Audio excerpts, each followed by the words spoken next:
selamat siang, salam sejahtera saya ucapkan kepada seluruh sahabat pembelajar dimanapun Anda berada. Gimana nih keadaannya hari ini? Semoga senantiasa sehat walafiat dalam menjalankan aktivitas setiap harinya ya. Oke, kita kembali lagi berjumpa di seminar online yang diselenggarakan oleh Indonesia Belajar. Indonesia Belajar merupakan media untuk belajar yang mesti motivasi, inspirasi, dan pengetahuan dari narasumber terbaik hadir dalam platform mobile aplikasi yang bisa sahabat pembelajar download di Google Play Store maupun di Apple App Store. Sahabat pembelajar juga bisa langsung aja cek website kami di www.indonesiabelajar.id atau follow Instagram kami di @indonesia_belajar.id. Jangan lupa juga untuk klik like pada laman Facebook kami di indonesiabelajar.id. Bersama saya Cut Fitria di sini yang tentunya akan menemani sahabat pembelajar selama berlangsungnya seminar online hari ini.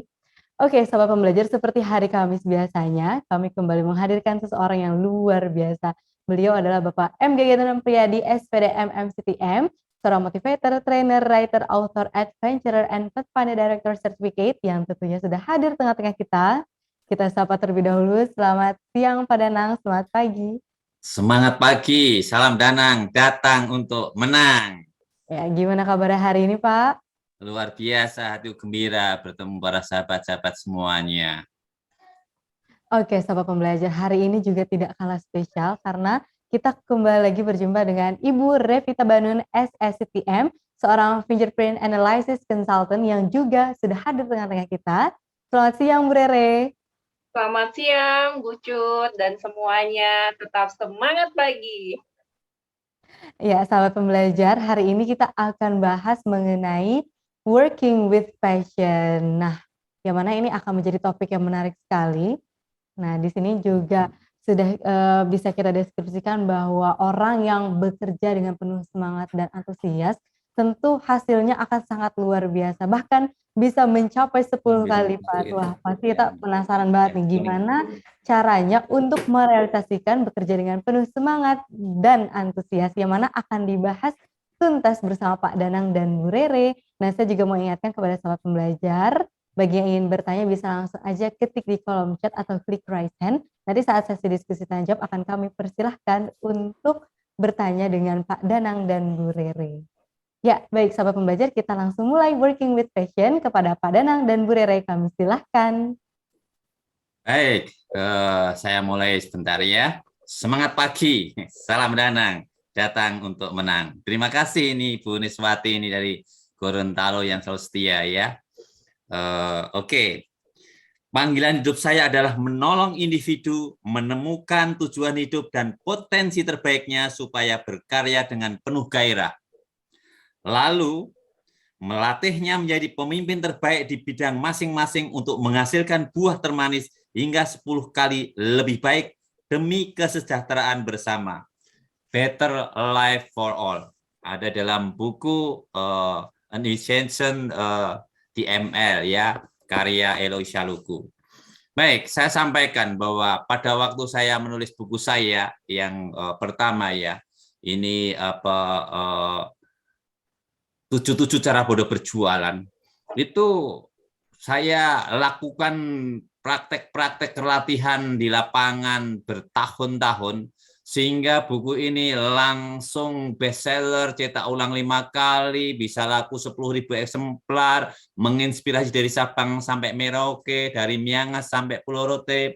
Diikuti buku saya yang kedua 77 plus tanya jawab cara bodoh berjualan, dan akan terbit nanti kita launching di tanggal 22 Februari 22 ya, angka yang cantik itu 50 kesalahan sales dan solusinya.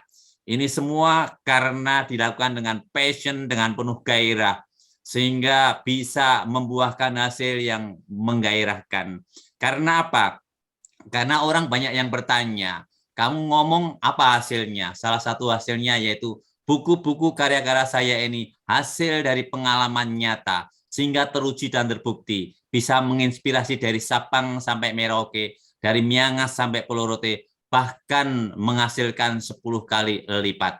Nah, persisnya bagaimana mengenai passion gairah ini akan dibahas oleh Ibu Rere Revita Banun SECTM.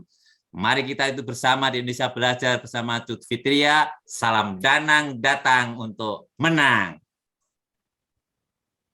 Ya, silakan Bu Rere untuk working with passion. Wah, terima kasih Pak Danang, Bu Cut, dan semuanya buat kesempatannya siang hari ini. Perkenankan saya, memperkenalkan diri saya. Nama saya Revita Banun, saya adalah seorang konsultan fingerprint analyst dan seorang certified theocentric motivator. Hari ini pembahasan kita temanya tentang working with passion. Boleh minta tolong di share slide? Bapak Ibu sekalian, jika Bapak Ibu mendengar kata working with passion, apa yang ada di benak Bapak Ibu? Boleh silakan di chat di kolom chat room atau boleh open mic. Menurut Bapak Ibu, passion itu apa sih? Kerja berdasarkan passion itu apa kira-kira? Boleh Bapak Ibu?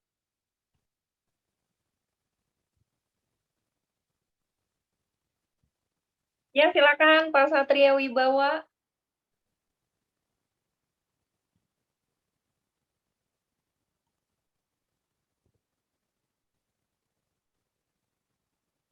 Ya, Pak. Tadi Pak Satria raise hand. Baik, kita akan mulai tema kita hari ini tentang passion. Kita sering mendengar kata passion ya, Bapak Ibu. Passion itu sebenarnya apa sih? Gitu. Oh, tidak bisa open mic. Oke, nggak apa-apa, Pak. Passion itu apa sih sebenarnya? Kita akan lihat di slide berikutnya. Boleh, silakan. Di sini terlihat passion menurut bahasa Indonesia adalah keinginan, hasrat, keberanian yang kuat, kegemaran atau kesukaan. Gairah di sini memacu pada sesuatu yang membuat kita tuh merasa bersemangat untuk melakukannya. Seperti tadi Pak Danang, ketika dia berjualan kepada orang lain, dia begitu bersemangat untuk melakukan penjualan. Seperti dia ada sesuatu yang dia senang aja gitu melakukannya. Itu kalau menurut bahasa Indonesia pengertiannya adalah gairah. Gairah sini berbicara tentang minat ya, kesukaan. Nah, kemudian kalau menurut yang berikutnya, boleh di slide selanjutnya. Nah, di sini ada definisi passion menurut Robert J. Valeran. Dia adalah profesor psikologi di University of Quebec. Dia adalah seorang peneliti ternama dalam topik passion, Bapak Ibu. Passion menurut dia adalah kecenderungan kuat untuk melakukan sesuatu aktivitas yang dianggap memberikan kontribusi besar terhadap identitas diri seseorang. Seperti kemarin kita sudah mendengar dari Pak Steve ya, mengenai identitas. Identitas diri adalah sesuatu yang melekat pada diri seseorang. Seperti apa dia mau dipandang. Nah, seperti itu. Nah, di sini dia katakan aktivitas tersebut disukai, dianggap penting, dan oleh karenanya seorang mencurahkan waktu dan energi dalam melakukannya. Karena orang itu merasa apa yang dilakukan ini adalah identitas saya, ini akan saya kerjakan dengan saya meluangkan waktu yang lebih, energi yang lebih. Dan dia menyukai akan sesuatu yang dikerjakannya. Itu menurut Robert J. Valeran. Kemudian berikutnya, slide selanjutnya. Nah, ada juga seorang ahli dalam bidang passion yang menggali mengenai passion, dia melakukan sebuah penelitian dan dia mewawancarai ekspertis di bidangnya. Nah, ini adalah Angela Duckworth. Nah, Angela Duckworth ini menerbitkan sebuah buku yang bernama Grit.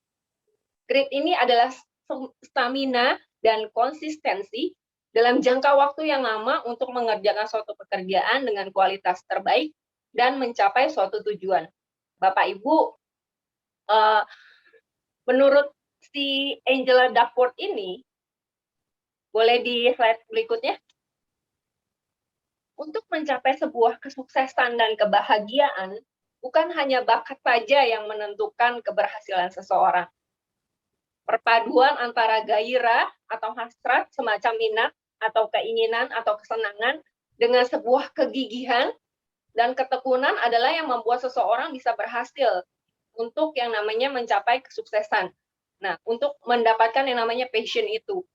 Nah, si Angela Duckworth ini membagi 4 aset psikologis ada yang pertama interest, minat, kemudian dibutuhkan yang namanya latihan, praktis, kemudian harus ada tujuannya, purpose, kemudian harapan, harus ada harapannya. Berikutnya. Nah, Bapak Ibu, seperti dilihat di sini, minat itu apa sih? Minat adalah sebuah modal awal. Kenapa dikatakan modal awal?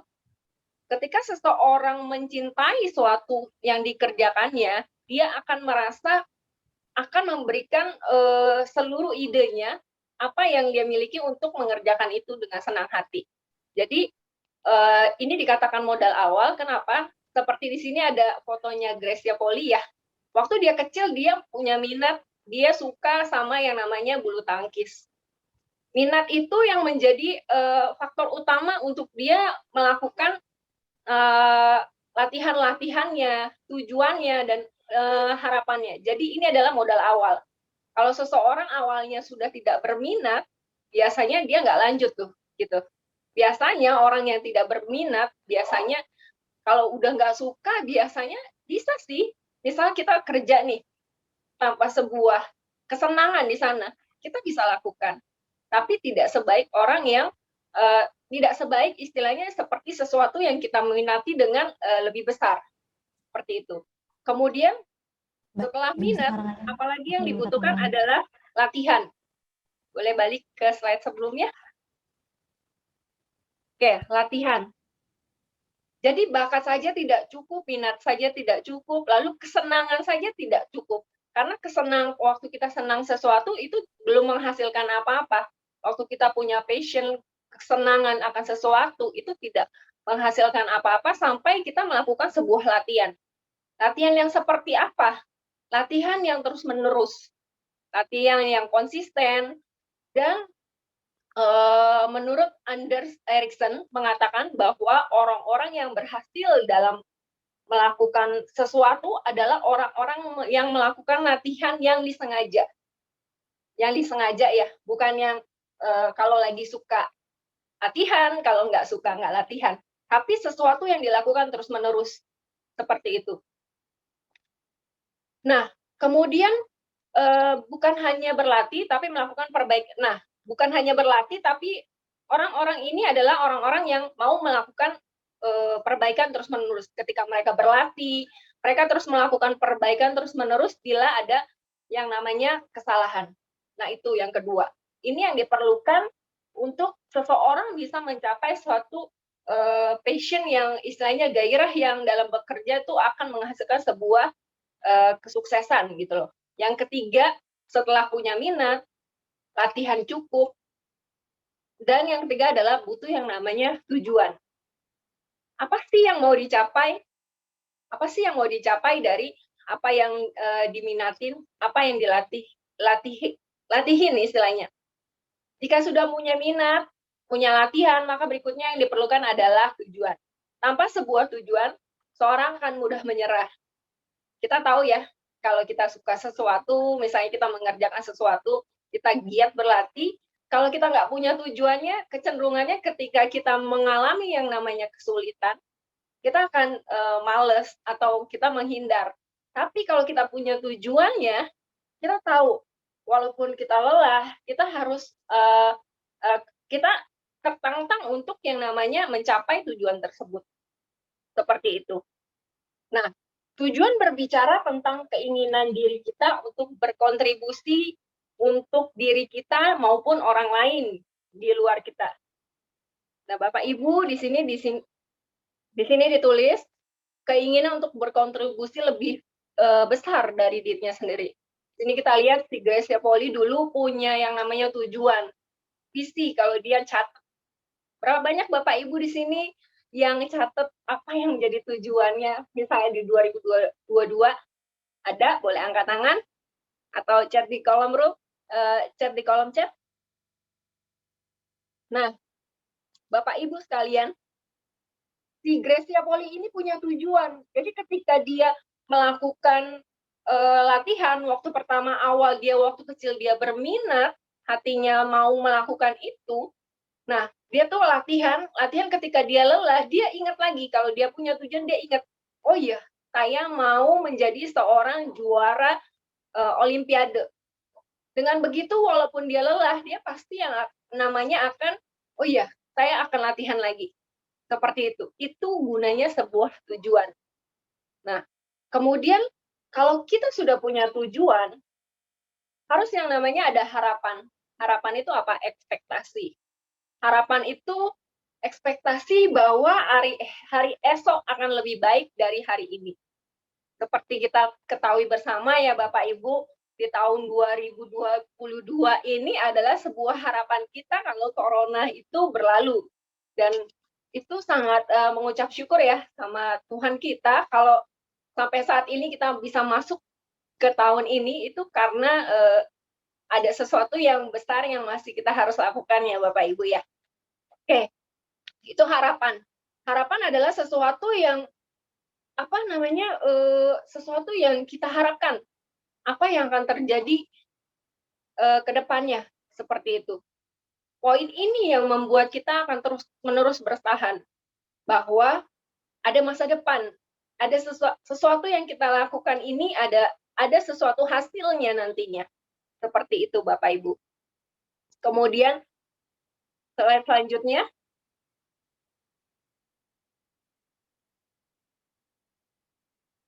Nah, menurut Mihaly Csikszentmihalyi, seorang psikologi dari University of Chicago, dia mengatakan kualitas kerja terbaik seseorang akan terlihat jika orang tersebut berada dalam zona flow.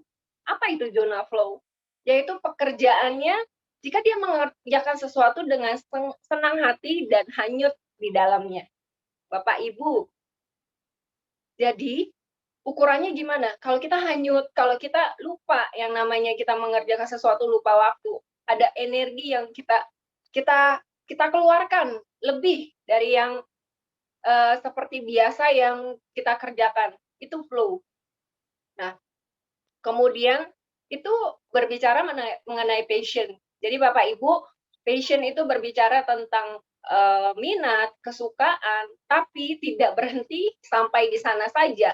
Harus ada yang namanya tadi saya ulang kembali, harus ada yang namanya latihan, kemudian harus ada yang namanya tujuan, harus ada yang namanya harapan. Kemudian Bapak Ibu, ketika kita bekerja, yang namanya kita bekerja, kita harus yang namanya ngeflow. Ngeflow itu artinya kita menikmati apa yang kita kerjakan. Mungkin saat ini Bapak Ibu bekerja yang namanya, saya merasa ini bukan passion saya.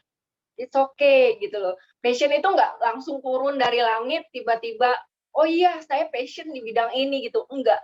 Tapi ada kalanya orang-orang yang belum menemukan apa yang menjadi passionnya dia setia melakukan pekerjaannya. Mungkin suatu saat akan dipertemukan dengan passionnya atau minatnya. Sebenarnya saya minat di sini. Saya baca buku di dalam Grit ya. Yang di Grit itu ada seorang yang bekerja, dia sukanya tuh di bidang kalau sekolah dia males, tapi dia suka yang namanya masak di dapur. Kemudian dia sekolah menjadi mahasiswa, dia bekerja menjadi seorang cuci piring. Dia mencuci piring, kemudian ketika dia cuci piring, ya biasa aja, tapi dia melakukan dengan terbaik. Dia merasa dia cuci piring cuman karena dia mau yang namanya dapat uang gitu loh. Itu yang memotivasi dia. Tapi ada satu hal, di satu sisi ada satu hal yang menjadi korelasi. Dia suka yang namanya dapur gitu loh. Dia mengerjakan itu dengan baik sampai akhirnya dia menjadi seorang koki ternama gitu loh. Karena dari dapur itulah dia bisa mengamati orang memasak, mengamati koki-koki hebat memasak, dan dia bisa mencicipi makanan yang dibuat oleh setiap koki-koki hebat itu. Bapak Ibu, jadi kalau kita dimanapun kita bekerja, bekerjalah dengan sebaiknya. Seperti kita nge-flow gitu loh. Mungkin belum dapat atau yang sudah dapat passionnya nih, wah luar biasa banget. Itu akan menghasilkan yang namanya 10 kali lebih hebat gitu loh. Menciptakan sebuah karya istilahnya gitu loh. Nah, yang belum gimana? Ya tetap nge-flow gitu. Kerjakan dengan sebaiknya. Gitu, seperti itu. Selanjutnya, slide berikutnya. Nah, di sini ada kiat praktis ya. Kiat praktis menemukan bakat khusus atau passion seseorang. Yang pertama, Bapak Ibu mesti tahu hasrat atau gairah Bapak Ibu tuh di mana gitu loh. Ingat waktu kecil, remaja tuh senangnya apa sih gitu loh. Senang melakukan apa gitu, senang yang Bapak Ibu walaupun nggak dibayar, Bapak Ibu bisa melakukannya gitu, mau melakukannya. Itu hasrat atau gairah, suka untuk melakukannya gitu. Lalu kemudian ada yang namanya kemampuan belajar cepat. Orang berbeda-beda ya. Seperti yang waktu sebelumnya saya bahas mengenai bakat. Bakat orang berbeda dan itu ada korelasi sebenarnya. Nah, kemampuan belajar cepat. Semakin dia cepat belajar, misalnya ada orang yang cepat belajar yang namanya olahraga, atau ada yang cepat memecahkan masalah dan sebagainya. Kemudian ada yang namanya kepuasan. Kepuasan di sini berbicara mengenai bukan hanya senang, tapi puas aja gitu melakukannya. Kayak Pak Danang misalnya nih, menjual sesuatu atau mengajak orang, Bu Rere nanti tampil di Indonesia Belajar, dia senang aja kalau misalnya saya mau atau yang lain mau. Itu adalah sebuah kepuasan gitu loh. Itu kepuasan seperti itu. Terus apalagi kemenangan kecil di masa lalu. Bapak Ibu, orang-orang ahli yang dulunya, yang sekarang expert di bidangnya adalah orang-orang yang dulunya juga kecil, dulunya juga baik, nggak bisa apa-apa gitu loh. Tapi dengan kemenangan-kemenangan kecil, dia menjadi semakin yakin gitu loh. Oh iya, dulu saya pernah menjadi juara pidato. Dulu saya pernah jadi lomba renang. Itu akan membangkitkan semangat kita. Oh iya, memang saya passionnya di sini gitu loh. Ini bakat saya gitu loh. Lalu kemudian yang terakhir adalah bertanya. Bertanya sama siapa? Bertanya sama Tuhan tentunya ya, pemberi bakat kita. Karena kita semua diciptakan spesial ya. Ibu Niswati diciptakan spesial, Pak Agus, Pak Ardian, semuanya spesial. Spesial seperti apa? Karena tidak akan ada orang yang seperti kita dan tidak ada yang bisa menggantikan karya yang harus kita buat. Masakan-masakan yang akan tercipta atau karya-karya yang akan tercipta seperti itu. Nah, kemudian di slide selanjutnya, boleh? Nah, di sini ada tulisan working with passion. My purpose is to know God and make Him know. Jadi tujuan saya adalah untuk mengenal Tuhan dan membuat Tuhan mengenal saya. Karena itu kerjaku adalah ibadahku. Imanku kutunjukkan melalui cara dan hasil terbaikku yang memberi manfaat bagi orang lain. Jadi Bapak Ibu berbicara mengenai working with passion adalah berbicara mengenai kita memberikan yang terbaik seperti kita melakukannya buat Tuhan kita, Allah kita ya Bu Niswati ya, gitu loh. Kita melakukannya yang terbaik, bukan saja terbaik untuk Tuhannya kita, tapi bermanfaat buat orang lain, gitu. Apa manfaatnya buat orang lain? Karena sebaik-baiknya orang yang pernah saya dengar ya, koreksi kalau salah, itu adalah orang yang memberikan manfaat buat orang lain. Apakah yang kita kerjakan sudah bermanfaat buat orang lain, terlepas buat diri sendiri? Tentunya kalau bekerja kita punya keinginan untuk yang namanya untuk mendapatkan upah gitu loh, istilahnya mendapatkan penghasilan. Tetapi terlepas dari itu, apakah yang kita kerjakan itu bisa menjadi sesuatu yang bermanfaat buat orang lain? Gitu, seperti itu. Kemudian ini diambil dari yang namanya TML atau Theocentric Motivator ya Bapak Ibu. Slide selanjutnya. Oke, saya sudah berada di penghujung slide. Dari slide-slide ini Bapak Ibu saya ambil dari buku TML. Bapak Ibu, ini adalah flyer ya. Sedikit pemberitahuan, kami ada program yang namanya TML Practitioner Bapak Ibu. Di sini akan dibahas lebih mendalam mengenai passion dan sebagainya. Kalau Bapak Ibu pernah baca ya buku TML ini, satu bab ini akan diringkas dan itu akan dalam 6 kali pertemuan dalam waktu 2,5 jam. Jadi Bapak Ibu yang berminat ingin tahu lebih jelas apa sih passion, apa sih tujuan, purpose, di situ akan dibahas apa sih yang namanya berbuah 10 kali lipat dan sebagainya tentang motivasi. Nanti kita akan kupas di situ.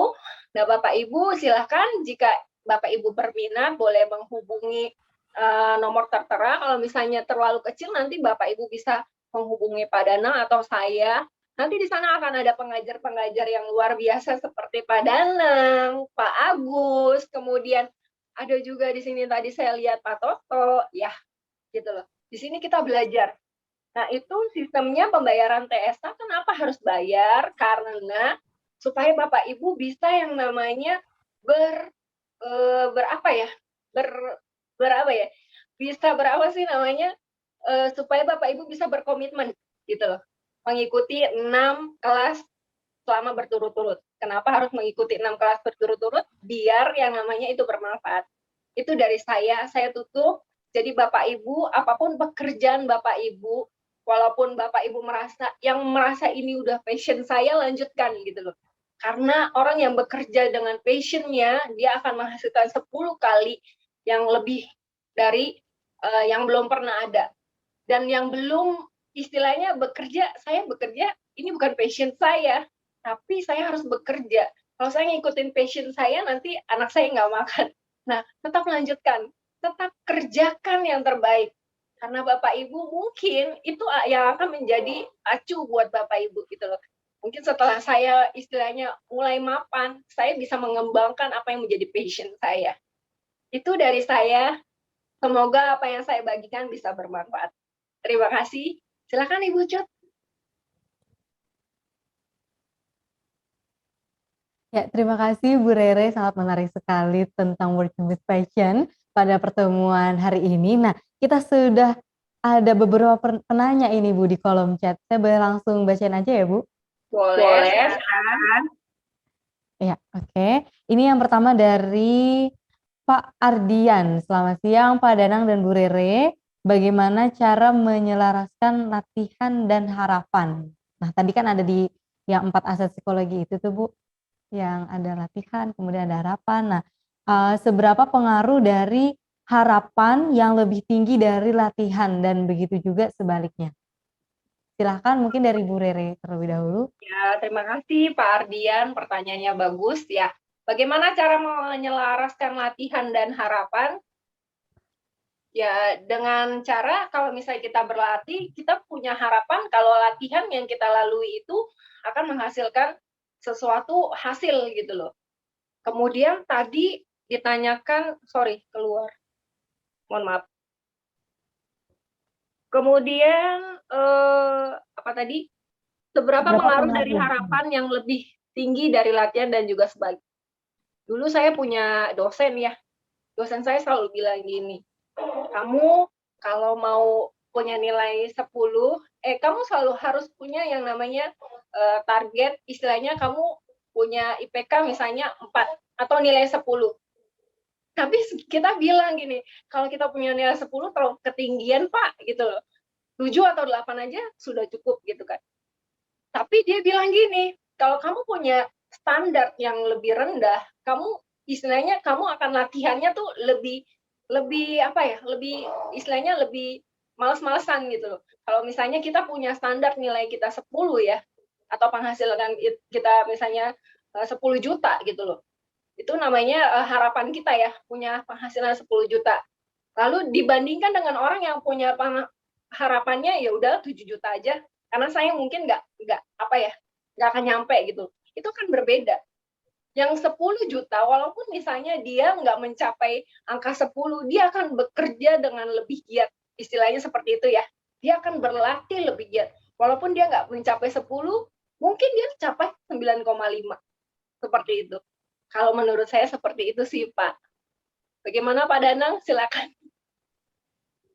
Experts come from expertises. Seorang ahli itu karena berlatih berulang-ulang. Bagaimana orang akan menjadi ahli kalau nggak pernah berlatih? Atau kalau kita melihat dari Outliers, bukunya Malcolm Gladwell, seorang ahli itu kalau mempunyai 10.000 jam terbang, atau 10 tahun bekerja di bidang yang sama. Saya 30 tahun di Gramedia bekerja sebagai sales, penjual, marketer. Kalau mengikuti syarat dari Outliers Malcolm Gladwell, saya itu ahlinya ahli, karena bukan 10 tahun, 30 tahun. 3 kali lipat. Sama pada waktu saya diminta menjadi kepala sekolah atau ada lowongan kepala sekolah, syaratnya pernah menjadi guru 10 tahun. Saya pernah menjadi guru 10 tahun, bahkan menjadi dosen 2 tahun. Ya, selain harus pintar ngomong bahasa Inggris, bisa bicara di depan umum. Nah, akhirnya malah melebihi apa yang dituntut itu. Jadi sebetulnya kita mesti mempersiapkan diri sebelum sesuatu diminta. Makanya pada waktu saya ngajar TK, SD, atau mungkin SMP, bahkan sekarang ada yang menawarkan menjadi kepala sekolah SMA. Tanpa saya nyari. Jadi orang kadang-kadang mencari, melamar, tetapi dengan pas-pasan. Tapi kalau kita punya lebih, nggak usah nyari, banyak yang nyari. Nah ini apa yang sebetulnya dikatakan apa hubungan latihan dan harapan yang lebih tinggi. Nah sebelum harapan penuhi, kita harus menyiapkan lebih dulu. Contoh lain, saya supaya ini nyata ya, bukan hanya ngomong-ngomong teori aja. Saya memperhatikan, kalau orang dikirim ke luar negeri itu yang bisa bahasa Inggris. Lalu akhirnya saya belajar dari elementary, intermediate, advanced, GMAT, TOEFL, yang nggak penting aja saya ambil. Nah, akhirnya baru 4 tahun belajar, saya udah dikirim ke Hong Kong, ke Singapura. Orang pada ribut, kok dikirim tanpa saya minta. Nah, lalu TOEFL GMAT untuk apa? Pada waktu ada lowongan untuk bisa ngambil pasca sarjana, ternyata waktu saya tes, itu kepake. Sehingga saya bisa lulus cepat terbaik dengan cum laude IPK 377, dan saya mendapatkan cincin emas, sertifikat, ijazah, plakat, dan macam-macam. Jadi apa yang kita siapkan, yang kita tekuni itu akhirnya menghasilkan puluhan kali lipat. Nah ini apa yang saya alami ya. Jadi supaya ini nyata bahwa kita ngomong di sini menginspirasi Indonesia belajar, tidak ngomong kosong gitu ya.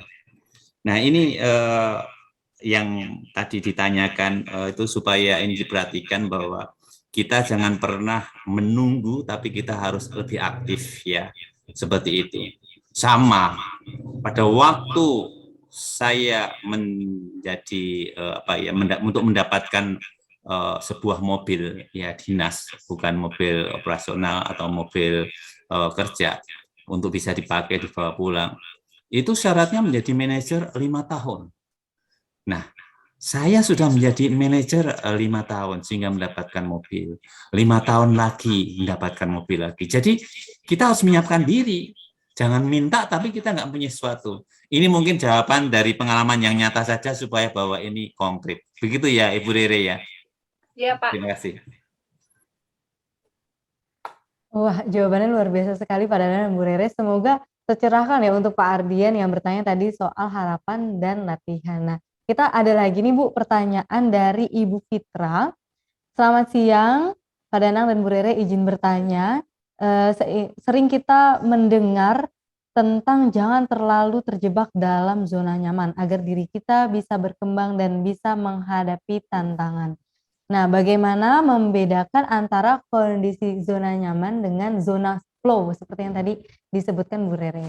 Mungkin boleh Bu Rere dijawab terlebih dahulu. Ya, saya coba menjawab ya. Terima kasih Ibu untuk pertanyaannya.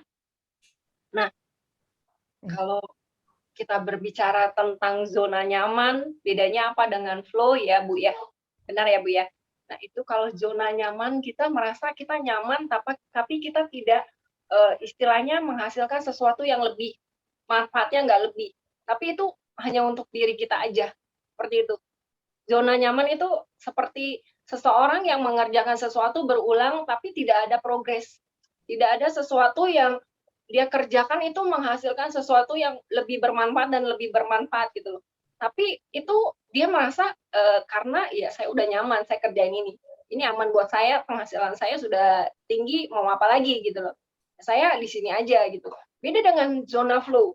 Flow itu kita melakukan sesuatu kita mengerjakannya dengan sesuatu dengan senang hati, terus sepenuh hati gitu loh. Beda dengan yang zona nyaman ya. Zona nyaman kita ya udah maksudnya mau itu kita naik gaji atau nggak naik gaji ya udah nggak apa-apa gitu loh. Ya kita kerjakan itu gitu loh. Tapi kalau zona flow itu seperti kita mengikuti ada tantangan, kita yang namanya kita berlatih dan itu ada progresnya. seperti itu kalau menurut saya. Gimana Pak Daunang? Silakan. Kalau saya memberi contoh yang konkret supaya ini nyata yang saya alami. Silakan Pak. Saya baru masuk Gramedia tahun 90, orang mengatakan, kamu bisa nulis buku, silakan. Saya bengong, apa? Nulis apa? Jadi saya merasa bahwa memang nggak punya bakat menulis. Sampai suatu saat saya ngajarin Ayu Widya lalu bisa menulis 14 novel, 9 buku anak. Lalu dia, Bapak itu banyak ngomong, coba duduk diam, ayo saya bantu nulis buku. Akhirnya dia membantu saya menulis buku dan akhirnya terbitlah buku-buku.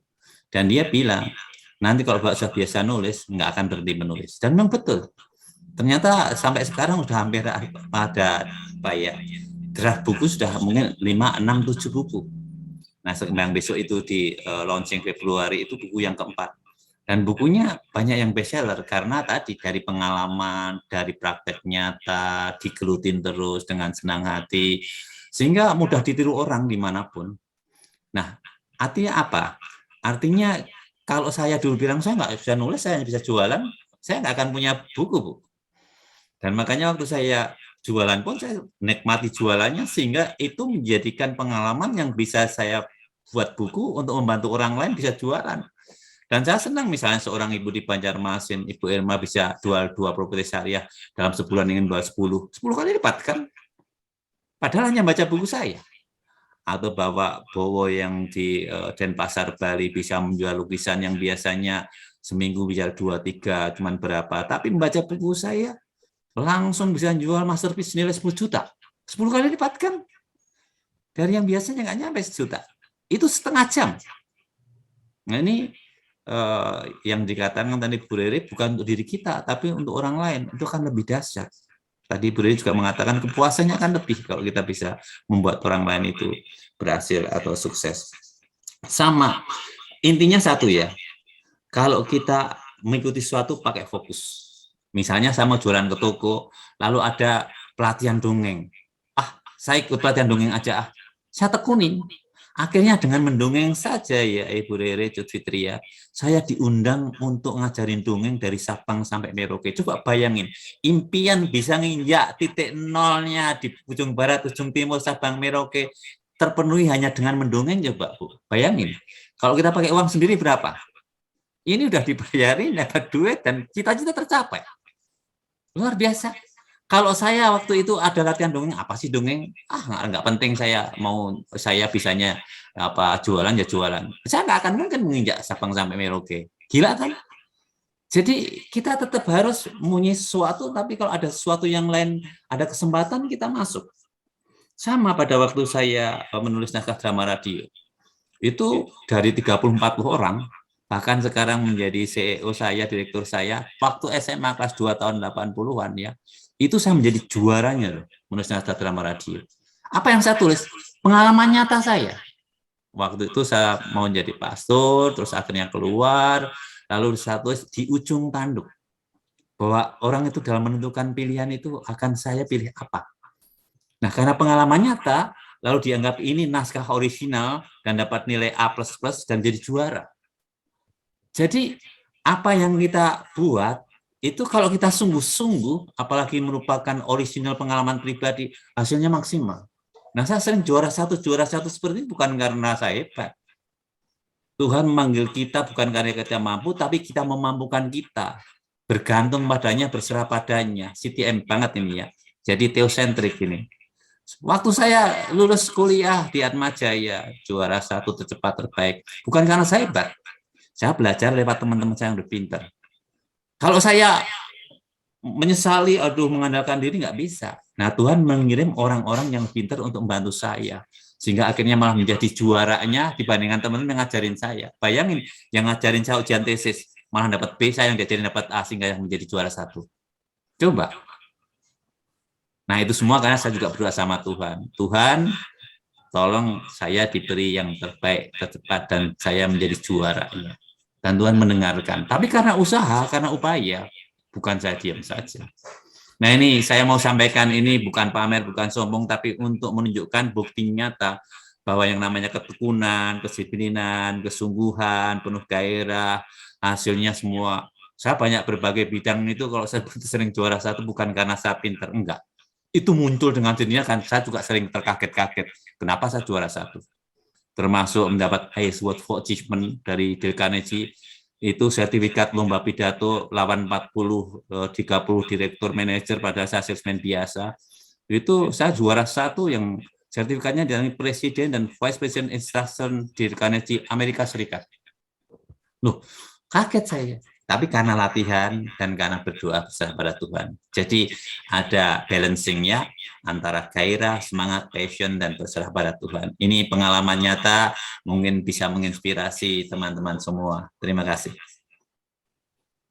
Terima kasih Pak Danang dan Bu Rere jawabannya. Untuk Mbak Ibu Fitra, semoga tercerahkan ya Bu atas pertanyaannya. Ini jawaban dari Bu Rere dan Pak Danang. Nah, ini sangat menarik sekali tentang zona flow dan zona nyaman nih Bu Rere. Saya mau ada tambahan pertanyaan sedikit, boleh ya Bu ya? Boleh, silakan Bu Fitria. Jadi gimana nih Bu, kalau kita terjebak di zona nyaman, gimana caranya untuk menerobos diri kita supaya bisa berprogres ke zona flow, kira-kira gimana Bu? Kalau kita terjebak zona nyaman dan kita mau menerobos ke zona flow ya, nah itu saya punya pengalaman ya. Kalau tadi Pak Danang banyak pengalaman, saya cerita pengalaman saya. Saya cukup yang namanya berada di zona nyaman begitu lama gitu loh. Saya kalau dibilang dulu saya udah enak gitu loh, tapi saya tinggalin kenapa? Waktu itu saya menyadari ada bakat-bakat di dalam diri saya yang belum saya kembangkan. Dan di situ saya berpikir bagaimana cara saya istilahnya untuk yang namanya bisa lebih maju dan ngeflow gitu. Emang saya istilahnya kalau dibilang waktu itu saya belum menemukan istilahnya passion saya. Passion saya melakukan pekerjaan saya, ya saya cukup nyaman dengan jabatan saya yang sudah lumayan dan saya punya istilahnya gaji. Untuk menerobosnya itu memang berpikir berkali-kali gitu ketika saya ingin memulai sesuatu yang istilahnya yang dikatakan sebagai passion saya mau mengembangkan bakat saya, itu butuh keberanian gitu loh. Keberaniannya seperti apa? Saya berpikir berulang kali, saya yang namanya berpikir lagi, saya sudah siap belum gitu. Sampai satu titik di mana hati saya merasa ini sudah waktunya saya melangkah gitu. Dari mana ukurannya? Kalau menurut saya itu dari hati kita. Hati kita sudah siap belum? Gitu loh. Waktu itu saya berpikir kalau saya harus mulai dari nol gitu loh. Kalau saya mulai dari awal lagi akan terlalu panjang gitu loh. Tapi di situ saya memberanikan diri untuk melangkah gitu. Bagaimana caranya untuk keluar dan masuk ke zona flow? Ya kita harus berani. Tapi berani kalau menurut saya berani yang benar-benar bisa memang ada reasonnya gitu, ada satu pegangan. Kayak seperti saya waktu saya meninggalkan istilahnya zona nyaman saya memulai yang namanya karena saya ketertarikan saya adalah di bidang potensi seperti ini gitu loh, terlepas dari yang namanya fingerprint atau saya tergabung dengan TML ini karena mereka membantu orang-orang untuk mengembangkan potensi. Nah, saya tergabung di situ seperti karena saya ada satu klik di dalam hati saya, kemudian saya berani melangkah. Walaupun istilahnya apa ya, nggak langsung misalnya ketemu sama yang namanya jalan-jalannya, tapi percayalah ketika kita istilahnya sudah yakin, dan kalau bahasa yang dalam bahasanya berikhtiar ya, kalau nggak salah itu didoakan, itu tuh dengan mantap seperti ada dibukakan gitu. Seperti itu sih Bucut kalau dari saya. Wah, terima kasih Bu Rere. Nah, di sini sudah ada sahabat pembelajar yang klik raise hand. Ini Bu, ada Ibu Niswati, silahkan.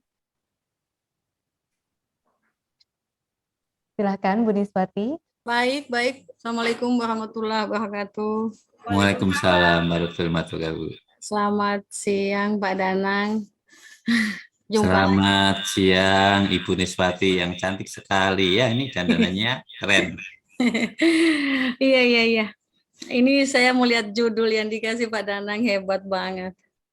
Ini Walking with Fashion. langsung berjalan otak saya tuh. Amin, amin, Pagi-pagi saya bilang wajib saya ikutin. amin. Terima kasih. Nah, baik sekali Mbak. Kadang saya bisa membandingkan loh. Ibaratnya passion menjadi jiwa kita pada saat kita bekerja ya, menjalankan tugas. Tanpa ada itu mungkin kita tidak bisa menemukan kebahagiaan dalam tempat tugas kita ya. Tapi kadang-kala ada juga yang membuat kita jenuh, bosan, dan kadang-kala juga bahkan ada yang timbul kesal. Nah, gimana Pak untuk menghilangkan, untuk menemukan, kan saya yakin apakah penting menemukan passion dalam bekerja itu, penting sekali. Nah, gimana untuk menghilangkan kejenuhan itu? Ada nggak tips-tips yang ada di Indonesia belajar ini? Mana tahu saya bisa membandingkan dengan yang ada di saya. Karena saya selaku pimpinan kecil ya yang ada di pengadilan, saya pasti ingin tahu. Mungkin mengubah suasana, tempat kerja, memfasilitasi atau bagaimana yang baiknya. Demikian Pak Danang, makasih. Ibu, kalau biasa memimpin orang-orang yang pinter, coba mungkin supaya ada feel baru. Mohon maaf kalau saya salah. Mungkin kita datang ke panti asuhan, yatim piatu, janda-janda, orang miskin, orang yang disingkirkan. Itu akan menambah motivasi kita, Ibu.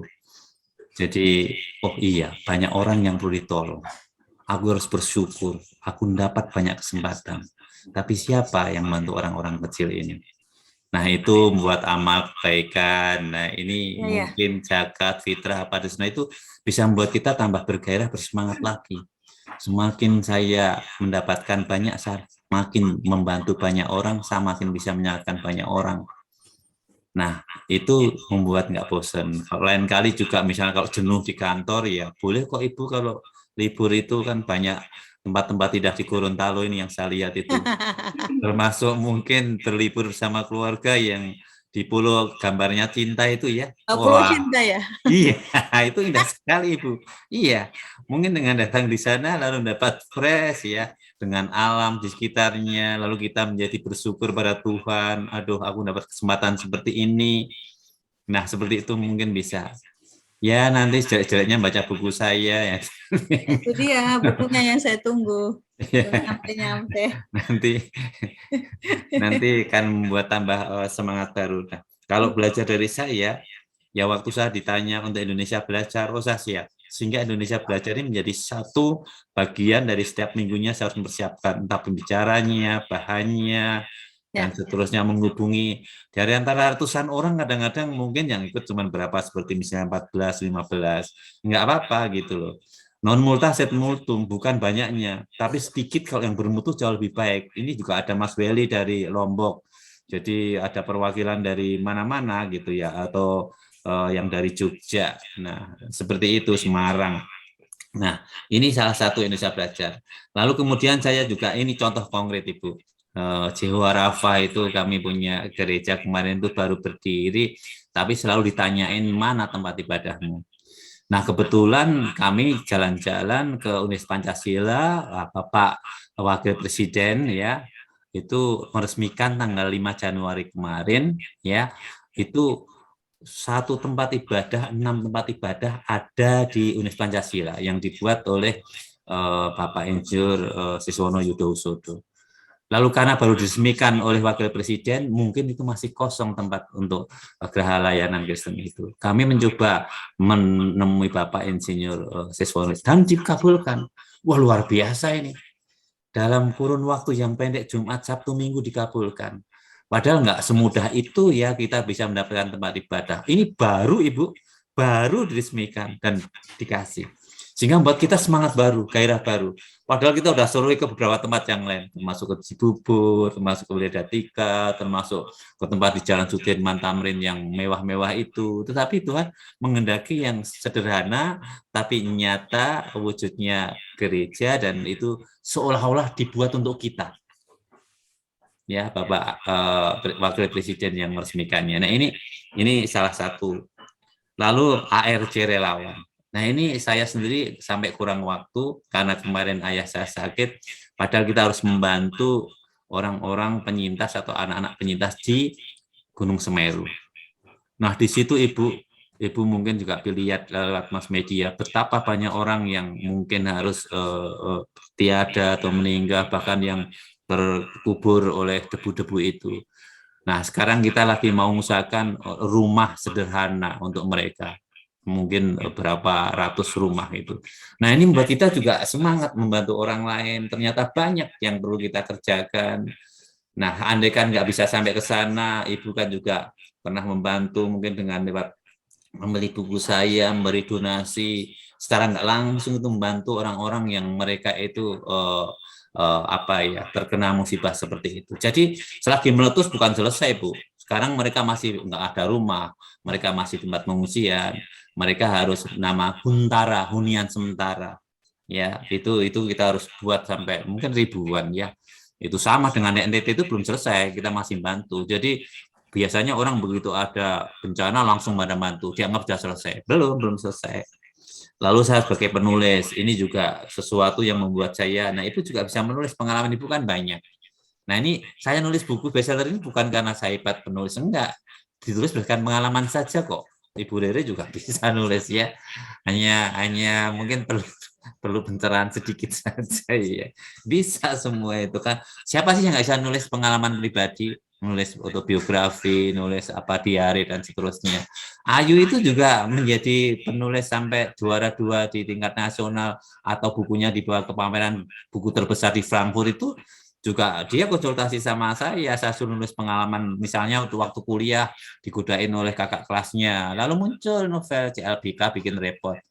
Lalu akhirnya dia membuat buku yang itu. Jadi dari pengalaman ini. Lalu tadi dari disampaikan oleh Ibu Rere itu menjadi CTM, TML. Karena ini saya ngeklik banget juga bahwa hidup saya itu bergantung pada Tuhan, kemampuan saya, bakat, talenta ini yang berikan Tuhan dan harus saya berikan pada orang lain. Dan ini mungkin bisa membantu Ibu.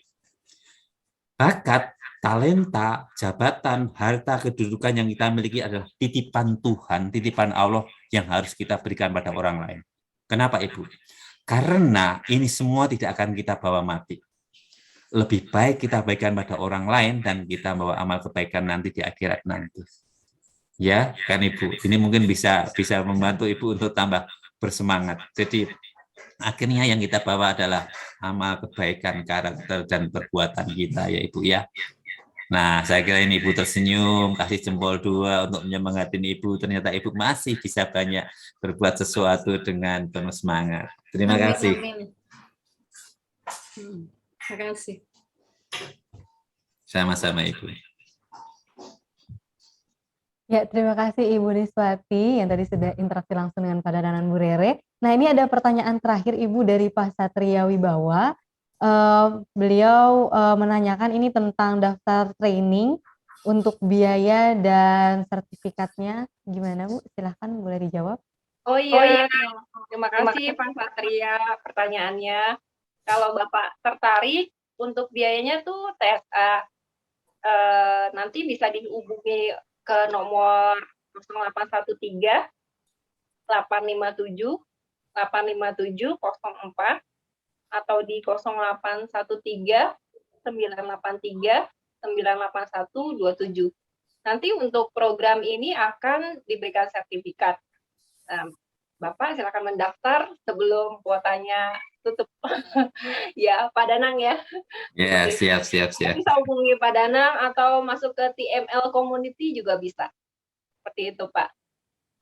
Bu Niswati juga bisa ikut nih, Bu, biar tercerahkan. Ya. Ibu Hikmah sudah ikut tuh, Bu, jadi CTM loh. Oh, luar biasa.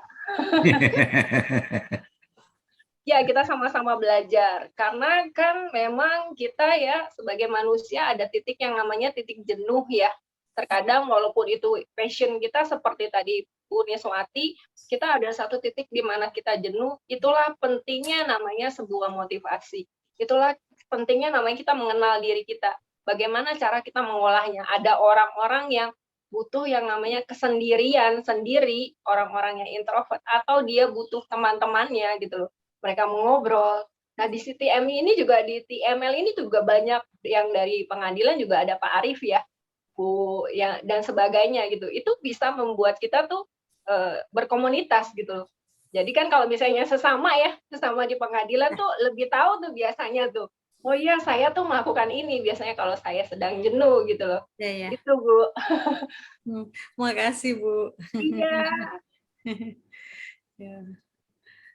Ya, seperti itu Pak Satria, bisa langsung hubungi aja kontak yang tadi berarti Bu Rere ya, Bu? Oh iya, saya ketik di sini ya nomornya ya dengan Mbak Ulan. Ya, jadi nanti yang mencatat jangan menghubungi Mbak Ulan.